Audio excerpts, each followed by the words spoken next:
E às vezes vem uma pessoa completamente de fora que para dizer para você, e às vezes essa pessoa precisa dizer uma, duas, três vezes, para que você enxergue algo que está dentro de você e que te acompanhou a vida inteira.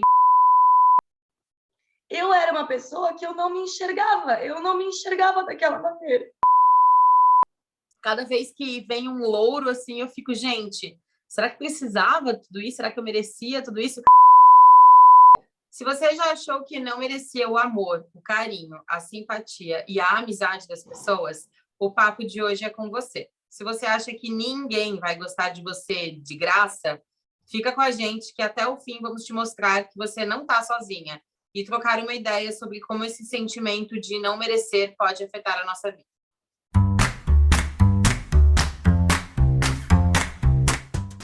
Oi, meu nome é Renata, sou de Santa Catarina, solteira, 34 anos, mulher. Oi, meu nome é Mariane, sou de Santa Catarina, 31 anos, noiva, mulher. Olá, bem-vindas e bem-vindos ao canal Ei Mulher. Hoje vamos falar um pouco sobre o sentimento que às vezes ronda as nossas vidas em momentos de conquista. O assunto surgiu porque percebemos que muitas vezes questionamos o nosso merecimento sobre algo, mesmo tendo batalhado muito para alcançar. Partiu trocar uma ideia sobre a síndrome da impostora? Lembrando que estamos no Instagram e no TikTok, ainda sem as dancinhas. Procura lá no @canal Ei Mulher, mande sua sugestão de tema ou a sua história e ajude a gente a fazer desse espaço que ele é divertido e questionador. E o mais importante, os nossos episódios são lançados todas as quintas-feiras ao meio-dia. Além do Spotify, Google e Apple Podcasts, estamos no YouTube também. Inscreva-se pela sua plataforma favorita, ativa o sininho, ativa a notificação para você ficar sabendo sempre que entrar um episódio novo. Síndrome da impostora, porque nunca nos sentimos boas o suficiente. Esse é o título de um livro lançado pela Rafa Brits em 2020 pela editora Planeta do Brasil. Na introdução, a autora dá boas-vindas à sociedade secreta das impostoras anônimas. Você já teve aquela sensação de que nunca é boa o suficiente, de que precisa estudar mais, trabalhar mais, malhar mais, e que se não fizer isso, a qualquer momento perceberão que você é uma farsa? A Rafa Brites, já. E eu, e a Mari também, a Michelle Obama, a Emma Watson, a Camila Frender também. E você? O livro da Rafa Brits e muitos outros sobre o tema estão à venda online e podem te ajudar a se aprofundar no assunto. Mas, com toda a humildade do mundo, eu e a Rê vamos expor aqui hoje algumas experiências nossas e percepções sobre o impacto desse sentimento nas nossas vidas. Então vamos, né? Vamos conversar, vamos nos expor mais um pouquinho, Mariane. Mais um pouquinho, como se a gente já não tivesse disposto o suficiente nesse canal e como se a gente não tivesse a caminho. Né? Temos a caminho temas que provocarão muito mais exposição. Não é mesmo mesmo? assim, a gente continua. Eu espero que as pessoas que estejam nos assistindo assim nos apoiem, tá? Porque aqui, ó, quem quiser patrocinar, pode patrocinar, porque agora a gente está investindo nesse programa. Então, assim, estamos aqui expondo nossa vida, expondo nossas fraquezas para vocês. E hoje a gente vai falar desse tema que Rafa, para quem ouve a gente desde o começo aqui, Rafa é minha musa, ela foi parte de uma grande mudança na minha vida e ela escreveu sobre essa síndrome, que é a síndrome do impostor. Só que as mulheres, elas são maioria nessa síndrome. Então, cerca de 70% das pessoas que não é um diagnóstico, né? Uma condição social, sei lá como é que fala isso, mas cerca de 70% das pessoas que são identificadas com a síndrome do impostor são mulheres. Então, vamos chamar aqui síndrome da impostora, porque não queria que a gente fosse essa maioria, mas nós somos. Mais uma vez, nós somos maioria em algo que não é tão legal assim, né? Né? Meu Deus. Ai, enfim, como diria Bruna Louise, a gente é lembrado o tempo todo de que a gente é mulher. E essa existência nos afeta 24 horas por dia. Está tudo certo. Bom, suavão. No que consiste a síndrome da impostora em linhas gerais, assim, né? O que ela é? ela é essa sensação que a gente tem de que o sucesso atingido não foi merecido e que a gente está ocupando um lugar quase como uma farsante. Então, impostora vem como se aquilo fosse uma farsa e a qualquer momento alguém fosse nos desmascarar de que a gente não está conseguindo, que a gente não mereceu, porque a gente não está atendendo às expectativas, enfim, é mais ou menos nessa linha que a síndrome da impostora vem. Esse sentimento de não merecimento muito forte, esse sentimento de estar vivendo uma farsa. Eu vou ler uma frase que aqui, enquanto a gente estava fazendo as nossas pesquisas para o programa de hoje, eu li uma frase também de uma musa do mundo, que é a Meryl Streep, ganhadora de vários Oscars. Ela é uma das atrizes mais valorizadas de Hollywood. Ela é sensacional. Para quem não está ligando o nome à pessoa, é a que fez a Miranda Priestly no Diabo Veste Prada. Aquela top sensacional. Olha a frase que ela falou. E, gente, isso é real, isso a gente pensa todo dia com a gente. Vejam bem. Meryl Streep falou que fico pensando, por que alguém vai querer me ver de novo em um filme? Além disso, não sei atuar, então por que continuo fazendo isso? Vocês conseguem entender o tamanho do absurdo?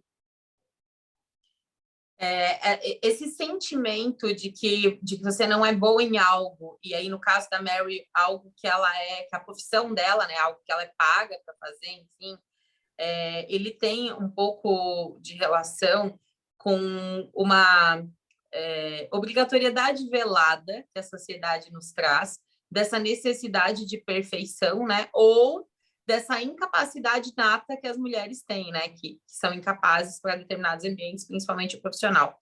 Teve um levantamento feito pela empresa de tecnologia HP, sabe, essa que faz impressoras, enfim, eles fizeram um levantamento que mostrou que quase 90% das funcionárias só se candidataria para uma determinada vaga se preenchesse 100% ou mais dos requisitos pedidos. Mas mais de 80% dos homens dessa pesquisa aqui se candidatariam mesmo tendo somente 60% das competências exigidas pelo cargo. Então, olha como essa questão da segurança, né, da autoconfiança, ela vem tão forte que mesmo que o cargo peça inglês fluente e habilidades no sistema X, eu me candidato mesmo sem saber isso, porque se eu passar, eu dou um jeito. E a mulher tendo lá o inglês, o francês, o italiano fluente e às vezes habilidade no sistema X, Y e Z, ainda fica na dúvida de será que ela mereceu, né? Ou quando ela tem esse currículo e consegue, ela ainda precisa lidar com o fato de que as pessoas à volta questionam o merecimento dela desse processo, fazendo com que ela mesma questione. Eu acho também, penso, acho que não deve falar eu acho, né? Eu penso que a gente já falou, eu acho que tem muitas vertentes do autoconhecimento e das afirmações positivas para si mesmo que falam da suficiência. Eu acho que a gente, nós mulheres, a gente não se sente suficiente em vários âmbitos da nossa vida. A gente é cobrada por um relacionamento, então é porque a gente não é suficiente só a gente, entende? A gente vem de um caminho de não suficiência e eu acho que é muito isso também, que talvez pega. Eu passei muito tempo da minha vida... Eu posso contar a minha história? Uma Renata, delas. esse podcast ele é basicamente para a gente contar as nossas histórias. Né? Para a gente desabafar e tem gente que ouve, né? E bastante gente. Isso, exatamente. A gente desabafa, grava e algumas pessoas escutam. E bastante, inclusive. Estou bem emocionada com o alcance que a gente está conseguindo. Bom, eu tenho uma história minha de que eu sempre achei que eu não era capaz de fazer qualquer outra coisa da minha vida além daquela que eu fazia. E mesmo assim, aqui eu fazia, né, o meu trabalho que eu tenho até hoje, inclusive, eu achava que eu não era tão boa assim. Beleza. Aí um dia, a Mariane, a minha co-host aqui, ela me mandou um link. Olha como as coisas são. Ela me mandou um link para uma bolsa de estudos nos Estados Unidos para mulheres entre 35 e 42 anos, ou entre 32 e 40 anos. Não me lembro qual era a idade agora. Foi em 2019. Não, 2019 que me mandou. E aí ela me mandou esse link e falei, lembrei de ti. E aí eu olhei, a primeira coisa que eu pensei foi o quê? Ah, não, né? Vou perder meu tempo, era páginas e páginas de aplicação para aquela bolsa. Aí eu pensei, de novo, eu falei, olha, quer saber? Eu vou fazer essa aplicação. Fui lá, abri um dia que eu estava com o trabalho suavão, assim, me lembro exatamente do momento. E comecei a preencher. E era um curso de lideranças, para lideranças femininas nos Estados Unidos. E aí eu comecei a preencher e tinham várias perguntas da minha trajetória profissional. Até então, eu nunca tinha enxergado a minha trajetória profissional. Porque, para mim, era um dia depois do outro, eu faço o que eu tenho que fazer e vou embora. Quando eu comecei a escrever a minha trajetória profissional e tudo que eu tinha feito pela minha empresa, e tudo que eu tinha trazido de cultura, de profissionalização, porque, para quem não sabe, eu tenho uma empresa familiar, né? Uma gráfica que meu pai, que eu, minha irmã e meu cunhado hoje tocamos, do meu pai e tal. E nós sempre fomos muito dependentes da opinião dele, da aprovação dele. Óbvio que ele era nosso diretor, presidente e tal. Hoje ele não trabalha mais fisicamente, está só nós três. E na época eu comecei a digitar tudo que eu tinha atingido dentro da empresa.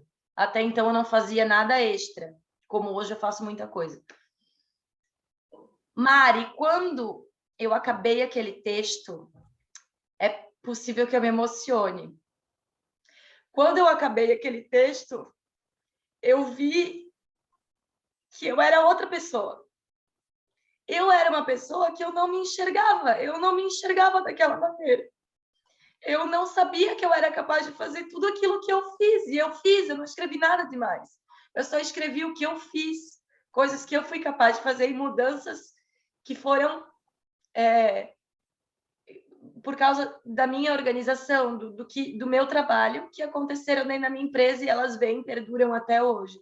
Mudanças extremamente positivas, que nos trouxeram não só frutos financeiros, mas de convivência, de tudo com os funcionários e tal. E aquilo ali mudou a minha vida. Por quê? Voltando para a síndrome da impostora. Porque eu tive uma visão de uma coisa que eu não tinha consciência. Entende? Na minha cabeça, eu não tinha feito nada demais. E eu fiz. Eu escrevi muitas linhas. Muitas. E aquilo mudou a minha vida. Então, aqui publicamente vou dizer obrigada, Mariane, por ter passado aquele link para mim. E por ter lembrado de mim. Óbvio que eu não ganhei a bolsa. Até porque eu acho que o negócio nem aconteceu, porque daí veio a pandemia logo depois. Não ganhei a bolsa, mas fiquei com vontade. Pensei, um dia eu posso fazer um curso nos Estados Unidos. Olha o que eu fiz pela minha empresa, eu posso fazer várias coisas pela minha vida. E aí foi me destravando muitas correntes que eu tinha dentro de mim. De não merecimento, de não suficiência, de incapacidade. Era assim que eu me enxergava. Porque eu tenho uma vida extremamente privilegiada que eu não precisei ir atrás do emprego. O emprego veio até mim, eu sempre trabalhei na empresa da minha família. E aí parece que, não sei, parece que é mais difícil de ver o nosso merecimento, sabe? Porque tá ali, me deram e eu sempre tive essa... Só que hoje eu vejo que eu sou importante para a empresa. Que se eu saísse, eu seria uma perda importante para a empresa. E que se eu saísse hoje, amanhã eu teria emprego em outro lugar. Hoje eu tenho essa consciência. Mas foi um trabalho, assim, sabe? Desculpa, falei por 10 minutos, né? Eu não sei, não tô olhando. Achei fofo, porque chorar é de engajamento. Ah, isso vai dar um bom recorte para Ah, eu nossa choro, gente. Eu choro para mesmo. nossa social media, né? Alô, Marina Mello, esse é o momento que você tem que postar no TikTok. Corta isso, Marina. Bota nós lá chorando. Rê, e ouvintes, né, sobre isso. Bem importante isso que a Renata fala do começo, que é eu recebi aquele link da Mari dizendo eu lembrei de você. O nosso primeiro impulso é pensar, ela mandou isso para 30 pessoas. O segundo impulso é lembrou de mim nada, tá só tentando ser legal, tá ligado? Eu nem mereço isso aqui. Então a gente tem esses primeiros, né? Esses primeiros, segundo, terceiro, quando você olha aquilo ali e fala, cara, isso aqui não é para mim, tá ligado? Isso não é a minha realidade. Esse é um recortezinho de algo que eu vivi por muito tempo, enquanto eu trabalhei com associativismo empresarial feminino, de olhar para uma mulher dentro de um núcleo e falar, olha, você tem potencial para ser a líder desse grupo, para coordenar. Não, eu não tenho. Sim, você tem. E a pessoa fala, claro que não, eu não tenho. Eu não tenho porque eu não sei fazer, porque eu não sei falar, porque eu não sei o quê. E muitas vezes eu persisti naquela pessoa e depois ela voltar e falar, Mari, obrigada por ter incentivado e por ter acreditado. Então, olha como às vezes a gente é tão impostora da nossa vida que a gente precisa que um completo estranho, porque quando eu mandei isso para Renata, eu conheci ela o quê? 6 meses, eu era quase que uma completa estranha, né? Eu só tinha uma leve impressão de que ela tinha potencial por causa da empresa da família, enfim, era super comunicativa, mas assim, a gente não tinha a amizade que a gente tem hoje, né? E às vezes vem uma pessoa completamente de fora que para dizer para você, e às vezes essa pessoa precisa dizer uma, duas, três vezes, para que você enxergue algo que está dentro de você e que te acompanhou a vida inteira. Então, como esse sentimento é persistente, o sentimento de farsa, de não merecimento, ele é persistente dentro de nós, que a gente questiona ele em vários vieses. Só para trazer, né, uma outra informação importante, é que o conceito foi criado por duas psicólogas norte-americanas, o termo síndrome da impostora, em 1978, então é relativamente recente. E aí, bem recente, né? E aí elas falam aqui, a Pauline e a Suzane, que elas trouxeram a ideia de que, mesmo acumulando várias conquistas acadêmicas e profissionais, as mulheres que elas conheciam, à volta delas, mulheres pesquisadas, continuavam acreditando que, na verdade, elas não eram tão brilhantes assim e que tudo foi armado, né? Ou que foi uma questão de sorte, ou que, enfim. E aí, eu quero dar um breve relato, muito mais breve que o da Renata, que eu tenho essa impressão com relação à minha vida o tempo inteiro, tá ligado? Eu trabalho pra caralho, assim, eu trabalho muito mesmo e eu gosto muito de trabalhar, então não é num lugar de sofrimento que eu falo que eu trabalho muito, eu sou feliz demais trabalhando. E eu sou extremamente dedicada ao meu trabalho, sou extremamente responsável, eu sei que eu sou uma profissional diferenciada no mercado no sentido de comprometimento, responsabilidade, respeito, enfim, né, entregas e tal, mas ao mesmo tempo, cada vez que eu sou convidada para alguma iniciativa, cada vez que um novo cliente me procura, cada vez que alguém pede lá uma proposta para eu fazer um determinado serviço, eu me pergunto, cara, será que eu dou conta? Será que eu mereço? Será que... E teve um caso meio recente até de uma abordagem que eu fiquei me perguntando, será que essa pessoa não está me chamando só porque ela me conhece e, enfim, ela quer entregar para alguém que ela conhece para se incomodar menos? Eu nunca penso que eu merecia aquilo ali por causa do que eu desenvolvo no dia a dia, sabe? Ao mesmo tempo, racionalmente eu sei que eu estou plantando e colhendo, tá ligado? Eu acompanho muito a minha trajetória, eu estou sempre comemorando essas pequenas conquistas que eu tenho com relação ao meu trabalho, mas cada vez que vem um louro, assim, eu fico, gente, será que precisava tudo isso? Será que eu merecia tudo isso? E aí, às vezes, pasmem, tá, ouvintes, que eu trabalho naturalmente de 9 a 11 horas por dia. Às vezes mais, mas a média é essa, de 9 a 11. E, enfim, entre viagens e tal, quando eu me pego às 3 da tarde, dando uma olhadinha no Instagram, parada, às vezes, na recepção de um cliente esperando, ou no posto enquanto o carro abastece, eu fico, gente, eu devia estar respondendo e-mail, eu devia estar respondendo WhatsApp, eu devia estar, sabe, atendendo as pessoas. Por que eu tô parada às 3 da tarde olhando no Instagram? Só que eu saí de casa às 4h30, 5 da manhã, eu vou chegar em casa às 9h30, 10 da noite, eu vou dirigir aproximadamente 4, 5 horas naquele dia, e eu fico me punindo porque, meu Deus, se as pessoas souberem que no horário comercial eu olho o Instagram, elas vão ver que eu não sou uma profissional tão boa assim. Olha onde vai, sabe? E aí eu me culpo porque eu acredito, porque eu tenho uma crença super limitante que eu tenho que estar produtivo o tempo todo, e que se alguém descobrir, meu Deus, se alguém descobrir que eu fiz um negócio de última hora, gente, quer ver a maior, assim, ó, o maior relato da história da minha síndrome de impostora. Sempre que um cliente ou gestor me chama para uma conversa individual, eu acho que vem uma bronca. E 90 e tantos % das vezes vem uma notícia boa. Olha só. Mas eu sempre espero uma bronca. Eu nunca vou esquecer, setembro do ano passado, eu estava trocando o vidro do meu carro, que tinha pego uma pedrinha e tinha trincado. Estava sentada na oficina esperando os caras trocarem o vidro. E o gestor de um cliente grande que eu tenho me ligou e falou que precisava de uma videochamada naquela hora. Falei, pronto. Fiz alguma coisa errada que não sei qual foi, descobriram, não tem conserto e eu perdi esse cliente, acabou, morreu. Nossa, eu vou morrer de fome, meu casamento vai ter que ser cancelado. Começou a passar um monte de coisa pela minha cabeça, sabe? E no final das contas era uma notícia assim que eu nunca nem sonhei para mim, sabe? E enfim, meu primeiro impulso é sempre achar que eu vou levar uma bronca ou que vão descobrir algo muito errado que eu fiz, sendo que eu não faço coisas erradas. Mas a impressão que eu tenho, sabe aquele sentimento de aeroporto que a gente fica, meu Deus, e se tiver um martelo na minha mala? É isso. Sim. Meu Deus, e se descobriram aquele erro, que eu nem sei qual é o erro. Se descobriram se algum colocaram erro. uma droga no meu bolso que eu não estou sentindo. Aham, isso aí. É isso aí. Ô Mari, como tu lidou? Qual que é o passado de lidar? Lidou. Eu acho que Nossa, geralmente eu sou ótima em português. Bom, mas na pandemia, lidou. Como que tu lidou com a improdutividade? eu não tive improdutividade na pandemia, Rê. O meu trabalho mudou de formato. A gente foi 100% para o home office por 6 meses.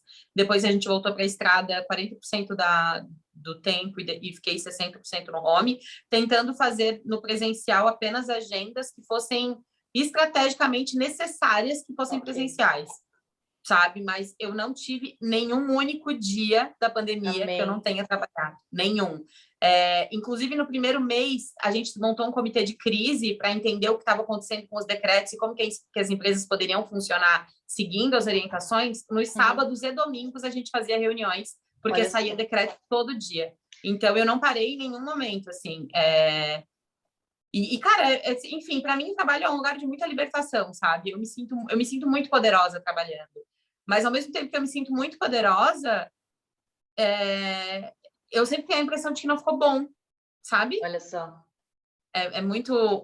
Semana passada, quinta-feira, teve uma reunião bem importante e eu tinha que apresentar um material novo de um projeto que a gente está lançando agora. Eu tinha estudado, eu tinha assistido uma colega apresentando, eu tinha trocado ideia, tinha levantado o histórico daquilo, e mesmo assim, durante a apresentação, eu tremi, eu suei no meio, assim, sabe, do peito, de nervosa que eu tava, e eu sei que eu fiz um bom trabalho, mas eu tenho sempre essa sensação, cara, de que dava para ter sido melhor, de que eu não fui tão boa assim, e de que eu não merecia. E daí, quando termina e alguém vem, nossa, Mari, muito bom, parabéns. Foi didático, foi claro, foi sucinto. E eu fico, a pessoa tá falando isso só para me agradar, mano, é só para me agradar.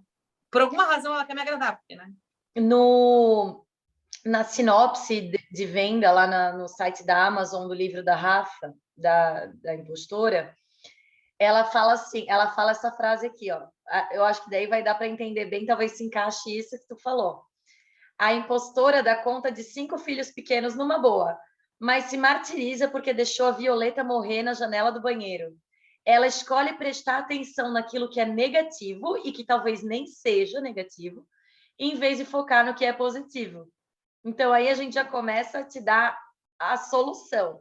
Eu vejo muitas frentes do autoconhecimento, e eu já falei sobre isso aqui no podcast outras vezes, sobre a gente se tratar bem, né? O nosso auditivo digital, que é o que fala na PNL, que é a maneira como você se trata, como você se cobra, como a gente fala com a gente mesmo. Então, procurar falar com a gente como a gente falaria com a melhor amiga. Se a gente não distrata a nossa melhor amiga, por que a gente se distrataria? E aí eu vejo isso muito assim nesse negócio da síndrome da impostora. Então, tem algumas frentes que reforçam que a gente precisa fazer exercícios diários e frequentes de autoafirmação. E eu vou dizer, eu comecei a fazer isso comigo, assim, eu comecei a fazer isso, e realmente dá uma diferença muito grande, assim, porque da mesma maneira que a gente repete o tempo todo pra gente que a gente é insuficiente, que a gente é incapaz, que a gente fez errado, a gente pode trocar as palavras para coisas positivas. Eu me amo, eu me aceito, eu sou muito linda, eu sou fodona, eu faço tudo que eu posso fazer da melhor maneira que eu posso fazer. Se hoje eu errei, amanhã eu vou acertar, e se eu errar de novo, eu vou aprender com o que eu errei, sabe? Então, falar com a gente de uma maneira, com a gente mesmo, de uma maneira gentil, porque esse diálogo da gente com a gente, ele precisa existir. E quando ele existe, ele precisa ser gentil e compreensivo. Da mesma maneira que você falaria com a sua melhor amiga. Eu não quero acreditar que existe alguém que é grosso, estúpido e escrota com a melhor amiga, entendeu? Então, se existe essa pessoa, espero que ela não esteja nos ouvindo. A gente quer mais que você vá para o e se ela Canadá, para o existe, por favor, Alasca, melhore. né? Melhore. Melhore. Eu participei uma vez de uma dinâmica em um desses cursos que era de autoconhecimento e PNL, enfim, que era isso daí, tinha que formar duplas e você tinha que fazer 5 elogios e 5 críticas à sua dupla. Olha só. E primeiro, na verdade, começava assim: você tinha que fazer 5 elogios e 5 críticas a si mesmo no papel, e depois você tinha que fazer 5 elogios e 5 críticas à sua dupla. E depois você tinha que ouvir, né, o da sua dupla elogios e críticas, e você tinha que ler para a sua dupla os seus elogios e críticas sobre si mesmo. E era assim eu lembro muito claro que foi muito fácil fazer 5 críticas a mim e foi muito difícil fazer 5 elogios. Ao mesmo tempo que foi muito fácil fazer 5 elogios ao outro e foi muito difícil fazer 5 críticas. Eu senti muito medo de magoar a outra pessoa, mas eu me magoei sem dó nem piedade. E quando eu falei para outra pessoa o que eu tinha escrito sobre mim e a pessoa contestou, eu defendi. Eu defendi as críticas que eu fiz sobre mim. Eu falei, não, eu sou ruim sim. Que coisa louca, né? Gente, E loucura, como a assim, ó, gente loucura. aceita muito mais a crítica, baixa a cabeça e fala realmente, do que quando alguém chega para nós e fala assim, eu vi isso muito no lançamento do meu livro. Para quem não sabe, eu tenho um livro de culinária, que inclusive também neguei de começo. Um amigo meu me mandou uma mensagem um dia e falou, bem no começo da pandemia, eu estava no banco, nunca vou me esquecer, eu lembro dos lugares, assim, eu tenho memória fotográfica. Eu estava no banco e ele começou, o Ricardo Boing, foi meu professor na faculdade, ele sempre viu potencial em mim. O potencial que eu nunca enxerguei, ele enxergou, sempre. E obrigada, Boing. Não sei se ele vai ouvir, mas eu vou mandar para ele. Obrigada, Boing. E aí ele falou que era para eu fazer no Hotmart. Por que tu não faz um curso de culinária, cara? Tu adora cozinhar, tu faz um monte de prato massa e não sei o quê. E eu já tinha o Receitando, né? O @ Receitando. E sempre mostrei receita na internet e tal. Aí eu falei, Boing, imagina, eu não sou profissional. O que eu vou fazer mostrar receita? Se tem gente profissional para mostrar receita, como é que eu vou ensinar a fazer alguma coisa, cara? Jamais. E apagou, acabou aquilo ali. Um belo dia, eu estava fazendo um curso de marketing digital, que inclusive realmente não é para mim. E aí eu falei, bom, eu preciso de alguma coisa para testar as ferramentas. Vou fazer um livrinho. Um e-book. De qualquer jeito. Não consegui fazer de qualquer jeito. Eu fiz um livro físico, afinal eu tenho gráfica, né? Não fazia sentido. Só que olha o que passava na minha cabeça. Eu vou botar para vender. Mas, se não vender nada, eu saio distribuindo para todo mundo. Dá nada. Eu dou de presente para todo mundo. Se vender, vendeu. Gente, resumindo, eu vendi mais de 120 unidades até hoje. Eu ainda tenho lá umas 100 para vender. eu recebi uma enxurrada de amor, de carinho, de energia boa e uma enxurrada de elogio. Que difícil que é receber elogio. Aí vem onde eu ia falar. A crítica é facílima. As pessoas falam assim, ah, Renata, mas tu não é muito boa naquilo, né? Tu não é muito boa. Aí tu fala, realmente, não sou, né? Agora, alguém te falar assim, porra, tu é foda, né? Tu vai lá e faz. Aí eu falo, ai, mas não é nada demais, gente. Não fiz nada demais, não. E aí, isso é recorrente. Isso foi a última cartada da síndrome da impostora que eu venho passando e as meninas sabem, porque eu sempre falo para elas, eu digo, gente, por que as pessoas estão falando isso de mim? Não é mesmo? É mesmo. Isso que tu falou, lembrei do dia que tu foi convidada para ir no evento lá e tu não queria ir porque tu dizia que não era empreendedora, né? Mas imagina, Renata, 8 negócios, 7 páginas no Instagram, 27 jornadas por dia. Então, uma coisa que tem um pouco de relação com isso, que a Rê falou, quando alguém fala assim, tu é muito foda, e a gente tem esse sentimento de, nossa, mas nem é nada demais. Isso aí, para mim, foi... eu li uma frase que era alguma coisa tipo, e não vou citar o autor porque não lembro, mas é de alguém, não é minha. Algo que é muito fácil, algo que só é muito fácil para você, que parece muito fácil para você e que você acha que é tão fácil, enfim, é porque você já faz tanto e você se tornou tão especialista naquilo que se torna simples, mas não significa que aquilo é simples ou fácil para todos, ou que foi fácil para você chegar lá. Tem um negócio que rola comigo, que eu faço há 12, 13 anos, mais ou menos, que às vezes a impressão que eu tenho quando eu estou fazendo uma proposta para atender algum contrato, principalmente quando é pontual, quando é alguém que só vem falar, só quero fazer o planejamento da minha empresa, ou só quero montar aqui um escopo de ação, né? Enfim, alguma coisa que é teoricamente mais simples, eu digo, imagina, nem vou te cobrar isso aí, é tão fácil. É fácil para mim, tá ligado? Porque eu faço, é sério, gente, eu faço tem coisas do meu trabalho que eu faço em 15 minutos, que eu já levei horas, e que eu vejo, às vezes, as pessoas que estão começando a levar em horas, que daí a sensação que eu tenho é que nem é justo eu cobrar por aquilo ali, porque é tão simples, mas aquilo só é simples porque eu já montei dentro da minha cabeça um jeito de fazer, sabe, tão automático e que flui tão bem, porque eu já tentei tantos métodos que eu encontrei esse, sabe? Então, um pouco disso também. Valorize aquilo que é fácil para você, quando alguém fala que é difícil, quando alguém fala que aquilo ficou muito bom, porque se é fácil é porque você já faz tanto, você já faz tão bem que acabou se tornando fácil. Mas não quer dizer que é simples assim e que qualquer um faria igual. Eles falam que quando alguma coisa é muito simples para você, é porque isso é um dom, né? Ou é um talento natural, enfim. Sim. Eu ia falar um Mas negócio que eu tem esqueci. um pouco, tem um pouco aquilo do que a gente conversou no final de semana, né? Entre dom e treino, né? Às vezes a pessoa vem com dom, ela já é comunicativa desde criança. Tipo, eu sempre fui comunicativa desde Eu criança. também. Sempre fui uma pessoa de falar em público, de falar em microfone, de ir para palco, de fazer apresentações, enfim. Só que hoje eu posso dizer que eu tenho uma comunicação mais clara e mais didática, não é dom, é treino. Eu já fiz milhares de cursos de oratória. Eu consigo entender um público só de olhar para ele e saber como que eu vou fazer a abordagem que eu tenho para falar, e eu consigo falar a mesma coisa de vários jeitos diferentes. Isso não é dom, isso é treino. Mas eu sempre tive um viés mais expansivo e tal, então isso acaba contribuindo para a minha facilidade. Eu levo um pouco de humor para quando eu estou dando aula, palestra e tal, porque isso é da minha personalidade.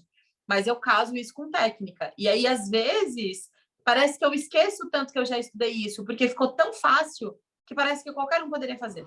A Mari, para quem não sabe, ela é toda cheia de paranauê, dos PhD, das mestrados, dos negócios, tudo.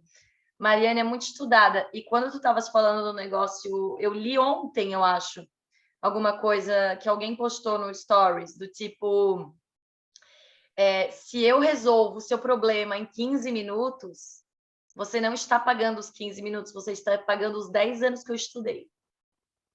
Isso aí. Para fazer em 15 minutos. E para conseguir fazer isso em 15 minutos. Como é difícil precificar. Mari, o meu livro eu vendo a R$40. Mas por quê? Por que que eu vendo a R$ 40? Uma, porque eu pensei que ninguém ia comprar. Cada um que compra, gente, eu faço uma festa, você não está entendendo. Eu fico tão feliz cada pessoa que compra.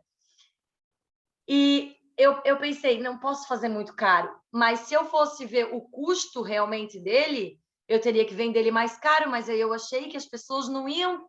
Imagina, não é a Rita Lobo, gente. A Rita Lobo paga, mas eu não sou a Rita Lobo. Isso eu pensei tanto porque eu queria vender. Porque o retorno financeiro, ele te diz alguma coisa também, né? E é importante. E aí eu falei, ai, cara, eu não posso cobrar muito, quem é que vai pagar muito num negócio desse? Não sei o quê. Mas para o segundo que vai ter, eu já vou cobrar um pouquinho mais caro, porque ele não se paga com R$ 40. Mas enfim. Enfim, eu quero fazer um twist aqui, um 360 nesse olhar mais para autossabotagem e síndrome da impostora no trabalho e, enfim, na vida, assim, e quero levar um pouco para relacionamento. Quantas, gente, não sou capaz de contar, eu fiquei me perguntando por que determinada pessoa tão bonita, tão inteligente, tão resolvida na vida, tão despachada, se interessou por mim. Porque Nossa! quantas vezes. Mari, eu perguntava, o que tu viu em mim? Uhum. E o cara Quantas era bem vezes eu mediano. O cara era bem mediano. Quantas vezes eu achei e senti que, que a pessoa tinha um interesse escondido que eu ainda não tinha encontrado, ou que era um pouco de pena, ou que talvez era uma visão distorcida sobre mim, que se eu não sustentasse, eu perderia aquela pessoa. Tem uma situação bem específica, gente, assim, ó, que ela é... Meu Deus, a exposição ela vem. Cada vez que eu me exponho neste podcast, eu penso como que vai ser o dia que eu estiver discursando na ONU, que eu ficar mundialmente famosa aí na capa da Forbes, que as pessoas vão me stalkear e vão encontrar eu falando essas putaria que eu falo aqui, tá ligado? Mas teve uma vez nossa, enfim, muito louco, mas teve uma vez que eu saí com uma amiga minha, uma amiga da vida inteira. A gente foi para uma balada e chegando lá a gente encontrou mais 6 meninas que eram conhecidas dessa minha amiga. E aí ficamos naquele grupão, 8 mulheres, né? Então era um grupão de mulheres e a gente ali curtindo, dançando. A gente acabou indo para frente do palco e tal. Era verão, então todo mundo estava super com roupas curtas justas, né? Porque é muito quente. E eram todas meninas muito bonitas. E eu nunca tive, pouco tive, nunca é muito forte, mas eu pouco tenho o histórico de me comparar e eu não tenho problemas com a minha imagem, com o meu corpo, né? Enfim, eu já tive períodos de ter muito menos peso do que eu tenho hoje, já tive mais peso do que eu tenho hoje, já tive cabelo alisado, já tive cabelo sem secar, sem alisar. Não tenho assim, e eu tenho momentos mais vaidosos que eu tô fazendo, vaidosos que eu faço a unha toda semana, momentos que nem eu tô agora que eu tô há meses sem fazer a unha, e eu não tenho nada assim de botar uma roupa ou de chegar num lugar e ficar me comparando. É bem pouco, isso para mim é bem raro. Eu tenho que estar muito mal, eu tenho que estar muito mal psicologicamente para fazer isso. E spoiler, quando isso mais aconteceu foi quando eu tava num relacionamento abusivo muito bosta. Voltando Legal, né? pro foco. Então eu estava lá nesse dia e eu não pude deixar de notar que essas meninas eram todas muito saradas de academia, enfim, de atividades físicas ao ar livre, sabe? Todas muito bronzeadas, com aquele cabelo meio amarelo de mistura de sol com parafina e coisa arada, pernas torneadas e silicone. Elas eram muito bonitas. E, enfim, eu sou bonita, mas elas eram muito bonitas. Então eu não me senti mal em nenhum momento de fazer parte daquele grupo, mas eu conseguia perceber que elas chamavam muita atenção, todas. E eu tava com uma roupa, assim, muito mais ou menos, porque a gente só ia comer e a gente resolveu ir pra balada, então eu nem tava com roupa de balada. Mas, enfim, chegou um menino, amigo de uma dessas meninas ali, enfim, conhecido e tal, lindíssimo, lindíssimo, assim, bem meu número para quando eu gosto de meninos, que é uma vez a cada 5 anos, mais ou menos. gente, eu continuei me divertindo naturalmente, sem nenhuma pretensão de nada. E aquele menino, para mim, virou tipo um amigo. Se ele era conhecido das meninas, ele era meu também, e ele foi ficando ali com a gente e tal. Até que num determinado momento ele chegou em mim, me puxou assim para dançar mais juntinho e tal, e veio para me dar um beijo. E meu primeiro impulso foi: por que eu? O que esse menino quer comigo? Com esse tanto de. E deu para perceber que tinha umas outras meninas assim, super na dele, sabe? Cara, eu olhei para isso e falei, ele de certo, olha o que passou pela minha cabeça. Ele de certo pensou, eu vou pegar a mais mediana, a menos bonitinha do grupo, porque daí é certo que eu vou me dar bem no final da noite. Então ela não vai ficar fazendo com doce para mim. Porque quando que ela pega um cara que nem eu, Que tá ligado? horror, Mari! Pensei nisso na hora. Ele só tá ficando comigo porque ele tá achando que eu vou ser a mais fácil de levar pra cama. Mas enfim, eu tava lá. Ele era um gato, super querido, inteligente, simpático. Conversamos, rimos horrores. E aí, no final, quando acabou a balada, que todo mundo se despediu, beijo, tchau, e beijo, tchau. Daí ele pediu meu telefone e tudo, e cada um foi pro seu canto. Eu fui para casa repetindo mentalmente: por que esse cara não me levou embora? Ele não gostou daí do meu beijo? Ele não gostou de ficar comigo? Gente, assim, ó, enfim, teve um desenrolar essa história, né? A gente se viu mais algumas vezes, depois caminhos diferentes. Foi um verão muito louco, mas enfim. Primeiro eu achei que eu não merecia, depois eu achei que eu tinha a obrigação de entregar algo a mais, e depois eu fiquei me sentindo mal por ele não ter tentado me levar embora, tá ligado? E tudo isso porque eu tava com meninas que eram muito bonitas e ele também era muito bonito, e eu achei que eu não merecia ser a escolhida daquele dia. Que louco, Loucura, né? Eu já né? tive muito essa Loucura. sensação. Principalmente quando eu tô num relacionamento assim mais longo, mais fixo, quando eu namorei, né? Tudo, eu perguntava: por que tu tá comigo? O que eu tenho? Por que eu? Hoje em dia eu acho, eu não sei se eu tenho segurança suficiente para nunca perguntar isso de novo, sabia? Eu tô me pensando aqui comigo, porque será que o ciúme não vem disso também? Não sei, não sei dizer. Não Vou sei. pensar, cada um pensa aí. Se o ciúme também não vem desse nosso lado de achar que a gente não é suficiente, que o outro vai procurar alguma coisa que a gente não tem fora. Sendo que a traição ou qualquer coisa fala sobre índole e caráter, não fala sobre uma característica que você não tenha, né? Não, claro que não, até porque, gente, aí, com conhecimento de causa, né?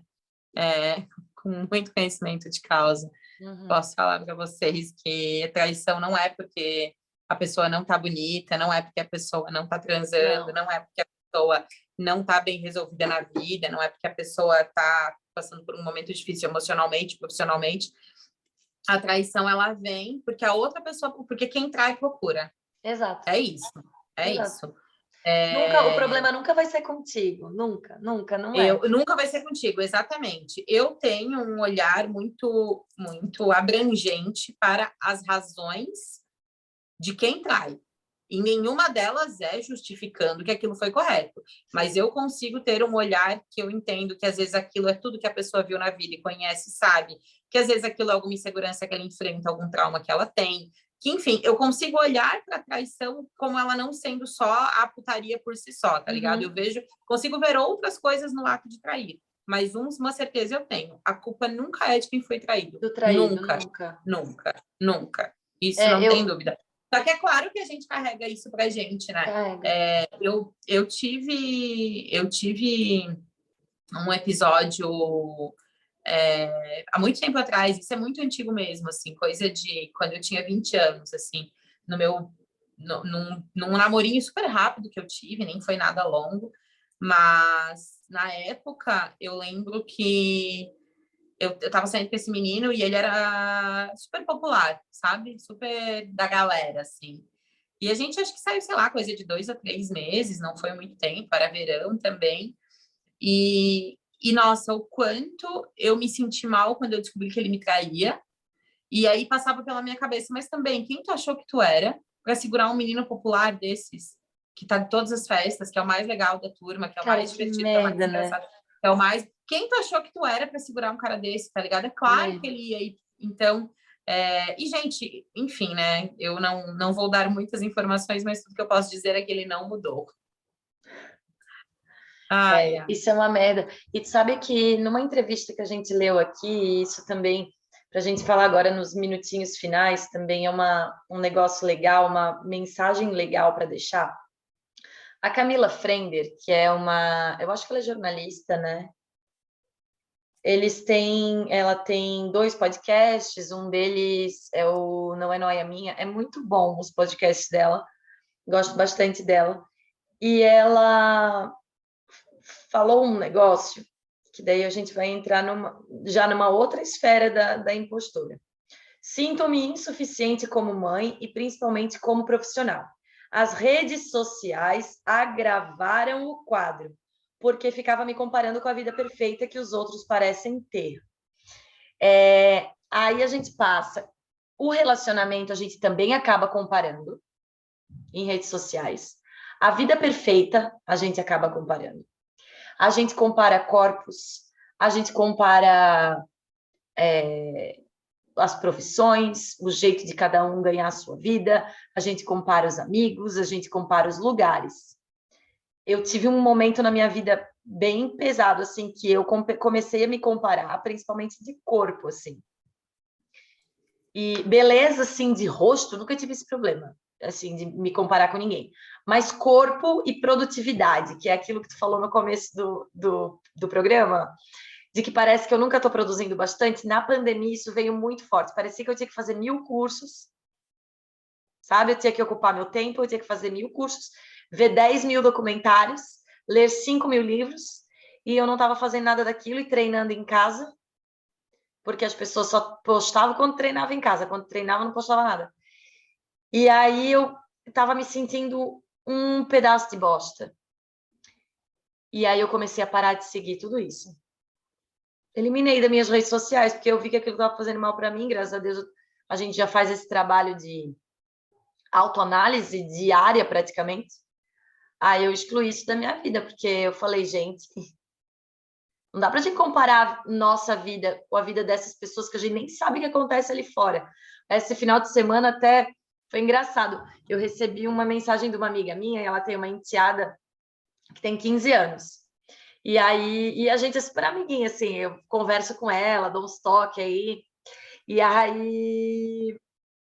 aí ela falou, ai, que legal, a Renata agora tá lá em Floripa, daqui a pouco ela tá lá, não sei o quê, tá lá, não sei o quê, como ela viaja, ela passeia. Né?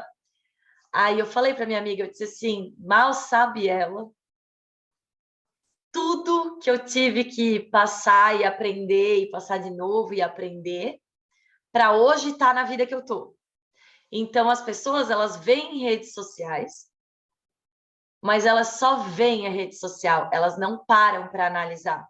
Várias coisas, como fala? Ai, meu Deus do céu, esqueci o nome da palavra.